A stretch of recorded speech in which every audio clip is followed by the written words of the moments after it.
Chers frères et sœurs, aujourd'hui nous fêtons Saint Jean-Eudes en cette année jubilaire du 100e anniversaire de sa canonisation.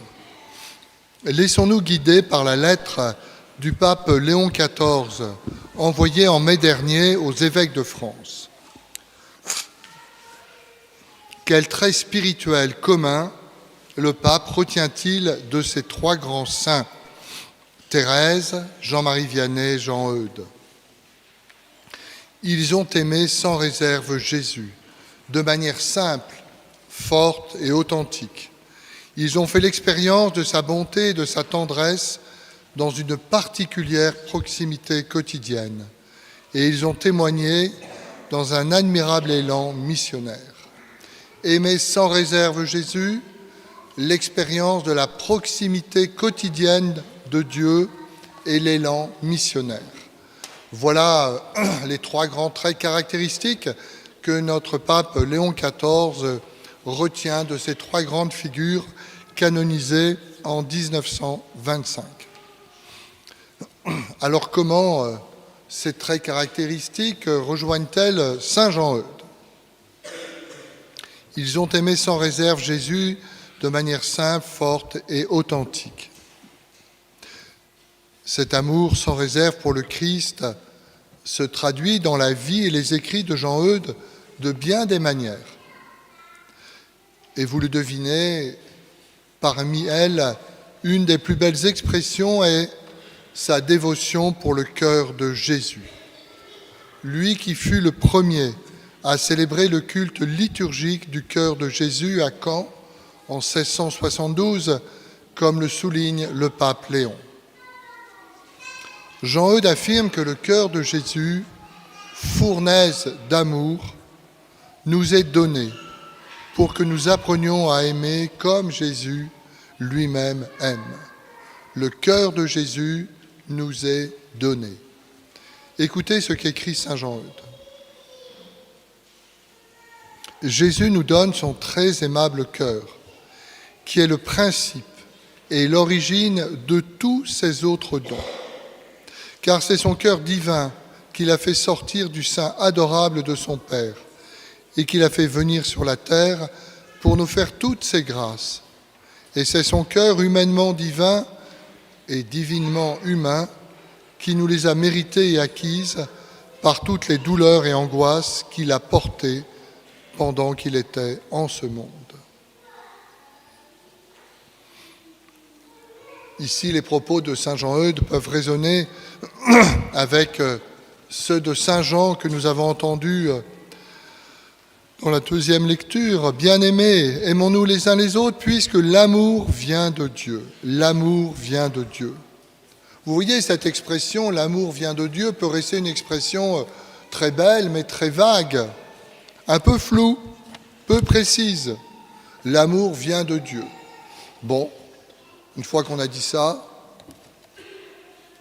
alors avec Saint Jean-Eudes, cette expression prend, je crois, du contenu, de la force, avec l'image du cœur de Jésus. L'amour vient de Dieu parce que Dieu nous donne le cœur de son Fils pour apprendre à aimer. Dieu nous donne le cœur de son Fils et l'esprit d'amour pour que nous aimions comme Jésus aime. Vous voyez, pour comprendre l'amour de Dieu, eh bien, nous contemplons Jésus, son cœur transpercé, son cœur fournaise d'amour, son cœur offert à tous. Et nous comprenons alors de quel amour Dieu nous a aimés. Saint Jean-Eudes parlait à des gens très simples, les gens des campagnes, en Bretagne, en Normandie, en Bourgogne. Et donc cette image du cœur permettait que l'amour de Dieu ne soit pas inaccessible, parce que nous apprenons en regardant Jésus combien Dieu nous aime. Avec le prophète Ézéchiel, en première lecture, choisi pour cette fête de Saint Jean-Eudes, nous découvrons quel est le cœur du Christ, le cœur nouveau dont parle Ézéchiel en un autre passage. Recevoir le cœur du Christ, mais qu'est-ce que le cœur du Christ? Quel est l'amour qu'il y a dans le cœur du Christ? Eh bien, Ézéchiel nous dit, le cœur du Christ, c'est le cœur du bon berger. Là encore, chers amis, une image simple. Je ne sais pas s'il y a beaucoup de moutons dans la paroisse Saint-Jean-Eudes ici. J'ai vu plutôt des vaches en arrivant, pour vous dire, ou des chevaux. Mais en tout cas, tout le monde sait ce que c'est. Le cœur du bon berger. Ézéchiel nous dit, le bon berger, qu'est-ce qu'il fait? Il veille sur ses brebis. Jésus qui veille sur nous. Il les délivre de leur peur. Il les rassemble comme aujourd'hui. Il les nourrit comme aujourd'hui et les fait reposer. Il leur donne la paix. Il n'oublie pas la brebis perdue ou blessée, la brebis égarée, et il va la chercher. Voilà, en contemplant le cœur du bon berger, nous contemplons le cœur du Christ et nous contemplons ce cœur d'amour qui nous est donné. Dieu nous donne le cœur de son Fils pour aimer comme lui. Et on comprend bien ce que le pape Léon XIV disait, que ces trois grands saints, dont Saint Jean-Eudes, ont fait l'expérience de la bonté, de la tendresse de Dieu dans une particulière proximité quotidienne. L'expérience de l'amour de Jésus, le bon berger, qui veille sur chacun et chacune de nous. Mais nous pouvons peut-être encore aller un peu plus loin avec Saint Jean-Eudes pour comprendre ce don du cœur. Vous savez, il y a un des grands leitmotifs de Jean-Eudes et de toute son école de spiritualité, cette école du XVIIe siècle, avec des noms connus comme Saint Vincent de Paul, comme le cardinal de Bérulle, comme Jean-Jacques Ollier, Louis-Marie Grignon de Montfort et d'autres encore, tous ces grands spirituels. Je n'oublie pas les femmes, Madame Acari et d'autres qui ont cherché à renouveler la vie du peuple chrétien. Et le grand leitmotiv à cette époque, c'était « Former Jésus en nous ». La proximité quotidienne dont parle le pape, eh bien, on peut la comprendre à partir de cette expression. Si nous laissons l'Esprit Saint travailler en nos cœurs, eh bien, notre cœur peut être de plus en plus uni à celui du Christ, former Jésus en nous. La proximité, c'est une proximité intérieure. Comment le Christ, dans notre vie quotidienne, a sa place. Comment, dans notre manière d'agir, nous essayons d'agir comme le Christ aurait agi. Jean-Eudes écrit, en décrivant donc la vie chrétienne, « Former Jésus en nous ».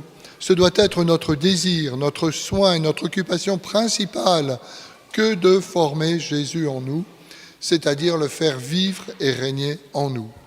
Et d'y faire vivre et régner son esprit, sa dévotion, ses vertus, ses sentiments, ses inclinations et dispositions.